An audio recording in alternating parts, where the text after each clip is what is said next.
Hi guys, welcome back to car garage. Car garage ഇന്ന് വന്നിരിക്കുന്നത് 2008 model ഇന്നോവയുടെ detail ആയിട്ടുള്ളൊരു വീഡിയോ ആയിട്ടാണ്.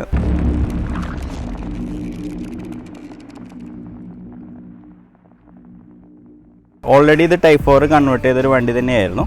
പക്ഷെ നമ്മളിത് വീണ്ടും റീപ്ലേസ് ചെയ്യേണ്ടതായിട്ട് വന്നു. വീണ്ടും ടൈപ്പ് 4 കൺവേർട്ട് ചെയ്യേണ്ടതായിട്ട് വന്നു. കാരണം എന്ന് പറഞ്ഞിട്ടുണ്ടെങ്കിൽ നമ്മൾ ഓൾറെഡി ഇത് വണ്ടി ചെയ്തിരുന്ന രീതി എന്ന് പറഞ്ഞാൽ സെക്കൻഡ് ഹാൻഡ് പാർട്സ് യൂസ് ചെയ്തിട്ടാണ് ടൈപ്പ് 4 കൺവേർഷൻ കാര്യങ്ങൾ ചെയ്തിരുന്നത്. അതുകൊണ്ട് തന്നെ ആ പാർട്സ് ഡാമേജ് ആവുകയും തുരുമ്പിൻ്റെ ഇഷ്യൂസ് വരികയും പിന്നെ ഒരുപാട് പുട്ടി വന്നായിരുന്നു. നിങ്ങൾക്ക് ഇതാണ് ഇതിൻ്റെ ബോണറ്റായിരുന്നത്. ഇതിൻ്റെ ബോണറ്റ് നോക്കുകയാണെങ്കിൽ നമ്മൾക്ക് ഇവിടെയൊക്കെ ലൈൻ കറക്റ്റായിട്ട് വരുന്നുണ്ട്. ആ ലൈനും കാര്യങ്ങളൊക്കെ ഡീറ്റെയിൽ ആയിട്ട് കാണുന്നില്ല. അതേപോലെ തന്നെ കയറിയിരിക്കുന്ന പെയിൻറ്റ് ഒരു ഓഫ് ലുക്കാണ്, ഒരു ഗ്ലോ ഫിനിഷിങ് ഇല്ല എന്ന് തന്നെ പറയാം. അപ്പോൾ അതിന് കാരണം എന്ന് പറഞ്ഞിട്ടുണ്ടെങ്കിൽ ഒരുപാട് പുട്ടി കയറിയിട്ടുണ്ട് ഈ ഒരു ബോണറ്റുമ്പോൾ. ഇപ്പോൾ 12 കിലോയാണ് നമ്മളുടെ ബോണറ്റ് വരണമെങ്കിൽ ഇതിൻ്റെ വെയിറ്റ് നമ്മൾ നോക്കണമെങ്കിൽ ഏകദേശം 20 കിലോൻ്റെ അടുത്ത് ഈ ഒരു ബോണറ്റിന് വെയിറ്റ് വന്നിട്ടുണ്ട്. അത് വേറെ ഒന്നുമല്ല, അത്രത്തോളം പുട്ടി നമ്മൾക്ക് ഇതുമ്പോൾ കയറിയിട്ടുണ്ടെന്ന് തന്നെ നമ്മൾക്ക് മനസ്സിലാക്കാനായിട്ട് സാധിക്കും. ഒരുപാട് വെയിറ്റ് ഉണ്ട്, 20 അപ്രോക്സിമേറ്റ്ലി ഞാൻ പറഞ്ഞതാണ്. ഒരുപാട് വെയിറ്റ് നമ്മളത് ഇതും കമ്പയർ ചെയ്യുമ്പോൾ വന്നിട്ടുണ്ടെന്ന് തന്നെ മനസ്സിലാക്കാൻ സാധിക്കും കേട്ടോ.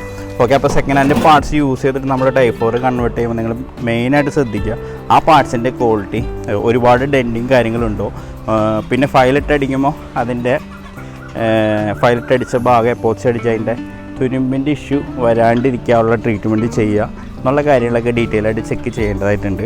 ഓക്കെ, അപ്പോൾ നമ്മൾ ഈ ഒരു വണ്ടിയുടെ പാച്ച് വർക്കും കാര്യങ്ങളെല്ലാം കഴിഞ്ഞിട്ടുണ്ട്. ഇനി നമ്മൾക്ക് ഡെൻറ്റിങ് കാര്യങ്ങളൊക്കെ ഉണ്ട്. അപ്പോൾ നമ്മൾക്ക് അതിൻ്റെ വർക്കും കാര്യങ്ങളൊക്കെ ആയിട്ട് പോവാം. ഇപ്പോൾ നമ്മളിതിൽ ഫ്രണ്ടേജ് യൂസ് ചെയ്യുന്ന ബോണറ്റ് എന്ന് പറഞ്ഞിട്ടുണ്ടെങ്കിൽ AGP ബോഡി പാർട്സ് നമ്മൾ യൂസ് ചെയ്തിരിക്കുന്നത്. അത് നമ്മൾ ഫുള്ളായിട്ട് ടൈപ്പ് 4 കൺവേർട്ട് ചെയ്യുന്ന മാതിരി തന്നെ ഫ്രണ്ടേജ് ഫുള്ളും നമ്മൾ ചേഞ്ച് ചെയ്തു. ഇനിയിപ്പോൾ നമ്മൾക്ക് ഇതിൻ്റെ പെയിൻറ്റിങ്ങിൻ്റെ വർക്കും കാര്യങ്ങളൊക്കെ ആയിട്ട് പോവാം.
നമ്മുടെ ഈ ഒരു വണ്ടിയുടെ ഗ്രില്ലും സാധനങ്ങളൊക്കെ പഴയത് തന്നെ സെറ്റ് ചെയ്യണേ.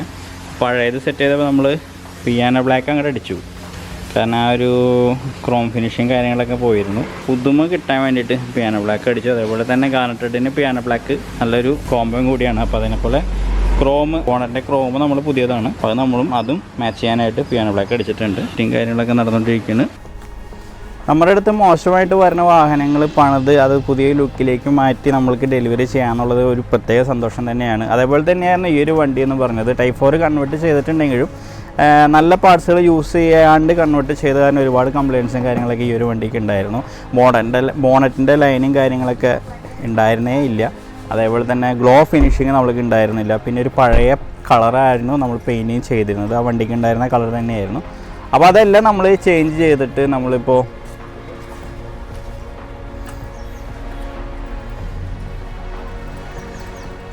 അതെല്ലാം നമ്മൾ ചേഞ്ച് ചെയ്തിട്ട് നമ്മൾ ഗാർനെറ്റ് റെഡ് എന്ന് പറയുന്ന കളറ് നമ്മൾ ഇതിൽ അടിക്കുകയും അതേപോലെ തന്നെ നമ്മൾ റീപ്ലേസ് ചെയ്യേണ്ട കുറേ പാർട്സുകൾ നമ്മൾ റീപ്ലേസ് ചെയ്യുകയും ഇപ്പോൾ ബോണറ്റ് ആയാലും ഫെൻഡർ ആയാലും ഹെഡ്ലൈറ്റ് കസ്റ്റമർ കൊണ്ടുവന്നു, ബമ്പർ കസ്റ്റമർ കൊണ്ടുവന്നതാണ്. ഗ്രില്ല് നമ്മൾ പഴയ ഗ്രില്ല് തന്നെയാണ്. അത് നമ്മൾ പിയാനോ ബ്ലാക്ക് അടിച്ചു, ആ ഒരു പഴമ ഇല്ലാണ്ടിരിക്കാൻ വേണ്ടി പിയാനോ ബ്ലാക്ക് അടിച്ചു. ഡിക്കിയുടെ ക്രോം അല്ല ബോണറ്റിൻ്റെ ക്രോം നമ്മൾ പിയാനോ ബ്ലാക്ക് അടിച്ചു. അതുപോലെ ബാക്കിലെ ബമ്പർ സെക്കൻഡ് ഹാൻഡ് കസ്റ്റമർ കൊണ്ടുവന്നായിരുന്നു. അത് നമ്മൾ സെറ്റ് ചെയ്ത് വണ്ടീനെ ഈ ഒരു ലുക്കാക്കി മാറ്റിയിട്ടുണ്ട്. ഇപ്പോൾ വർക്കിംഗ് പ്രോഗ്രസ്സിലാണ് വണ്ടി. ഞാനപ്പോൾ വാഷ് ചെയ്യണേക്കാളും മുമ്പ് ഇപ്പോൾ ഇന്നലുള്ള റൂഫും കാര്യങ്ങളൊക്കെ ബ്ലാക്ക് ഇതടിച്ചിട്ട് റെക്സിനടിച്ചിട്ടുണ്ട്. അപ്പോൾ അതിൻ്റെയും വർക്ക് നടന്നുകൊണ്ടിരിക്കുകയാണ്. അപ്പോൾ വാഷിംഗ് കഴിഞ്ഞതിന് ശേഷം നമുക്ക് ഡീറ്റെയിൽ ആയിട്ട് തന്നെ കാണാം. അപ്പോൾ ഞാൻ ഇതിൻ്റെ ഡീറ്റെയിൽസ് നിങ്ങൾക്ക് പറഞ്ഞു തരാണ്. നമ്മളിപ്പോൾ ആ ഒരു ഗ്ലോ ഫിനിഷിങ് നമുക്ക് ഫുള്ളായിട്ട് കിട്ടുകയും വണ്ടി ഈ ഒരു ലുക്കിലേക്ക് മാറുകയും ചെയ്തു. അപ്പോൾ കസ്റ്റമറെ സംബന്ധിച്ചിടത്തോളം ഒരു പുതിയ ഒരു ലുക്ക് തന്നെ നമുക്ക് വണ്ടിക്ക് കിട്ടിയെന്ന് തന്നെ പറയാം കേട്ടോ. കാരണം അത്രത്തോളം മോശമായിരുന്നു വണ്ടി ഒരു സ്റ്റിക്കർ ഉണ്ടായിരുന്നു. അതേപോലെ ഒരുപാട് ലെയർ പെയിൻറ് ഉണ്ടായിരുന്നു, തുരുമ്പിൻ്റെ ഇഷ്യൂ ഉണ്ടായിരുന്നു, പാച്ച് ഉണ്ടായിരുന്നു ഒരുപാട് സ്ഥലങ്ങളിൽ. അപ്പോൾ അതൊക്കെ നമ്മൾ വർക്ക് ചെയ്ത് കംപ്ലീറ്റ് ചെയ്ത് കൊണ്ടിരിക്കുകയാണ്. ഓക്കെ, പിന്നെ ഞാനൊരു ഈ വീഡിയോയിൽ മറ്റൊരു കാര്യം ഞാൻ നിങ്ങളെ പറയാൻ ആഗ്രഹിക്കുകയാണ്. നമ്മളുടെ വീടുകളിലൊക്കെ ഒരു പതിവാണ്, എൻ്റെ വീട്ടിലും ഉണ്ട് പതിവാണ്, നമ്മൾ ഡ്രസ്സുകളും കാര്യങ്ങളൊക്കെ അലക്കിയിട്ടുണ്ടെങ്കിൽ അത് നേരെ വണ്ടിയും ഉണക്കാനിടാന്നുള്ളൊരു കാര്യം. അത് നമ്മൾ ഒരിക്കലും ചെയ്യരുത് കേട്ടോ. കാരണം ഡ്രസ്സും കാര്യങ്ങളൊക്കെ നമ്മൾ അലക്കാന്ന് പറഞ്ഞാൽ അത് നമ്മൾ ഉണക്കാനുള്ള സാധനങ്ങൾ ഇപ്പോൾ ഡ്രസ്സും കാര്യങ്ങളൊക്കെ വണ്ടിയും കൊണ്ടിടുന്നത് ആരെങ്കിലും ചെയ്യുന്നുണ്ടെങ്കിൽ അത് നല്ലൊരു കാര്യമല്ല. വണ്ടിയുടെ പെയിൻറ്റ് ഫെയ്ഡാവാനും കംപ്ലൈൻറ്റ് വരാനും ചാൻസസ് കൂടുതലാണ് കേട്ടോ. അപ്പോൾ നമുക്ക് ഇതിൻ്റെ വണ്ടി വാഷിങ്ങിലേക്ക് കൊണ്ടുപോകും. അതേപോലെ തന്നെ ഇതിൻ്റെ ഫൈനൽ ഷോട്ടും കാര്യങ്ങളൊക്കെ നമുക്ക് കാണാം. അപ്പോൾ നമ്മളുടെ ഗ്യാരേജിൽ ഇതേപോലെ വർക്കും കാര്യങ്ങളൊക്കെ ചെയ്യാൻ താല്പര്യമുണ്ടെങ്കിൽ നമ്മൾ കോൺടാക്റ്റ് ചെയ്യാവുന്നതാണ്. പെയിൻറ്റിങ് ആയാലും റീസ്റ്റോറേഷൻ ആയാലും കൺവേർഷൻ ആയാലും എന്തായാലും നമ്മൾ കോൺടാക്ട് ചെയ്യാവുന്നതാണ്. ഈ ഒരു നമ്പറിൽ വിളിച്ചാൽ മതി കേട്ടോ. ഓക്കെ, അപ്പോൾ എൻ്റെ ഈ ചെറിയ വീഡിയോ എല്ലാവർക്കും ഇഷ്ടപ്പെട്ടു എന്ന് വിചാരിക്കുന്നു. സബ്സ്ക്രൈബ് ചെയ്യാത്തവരുണ്ടെങ്കിൽ തീർച്ചയായും സബ്സ്ക്രൈബ് ചെയ്യുക. ഇനി നമുക്ക് വണ്ടിയുടെ ഫൈനൽ ഷോട്ടും കാര്യങ്ങളൊക്കെ കാണാം.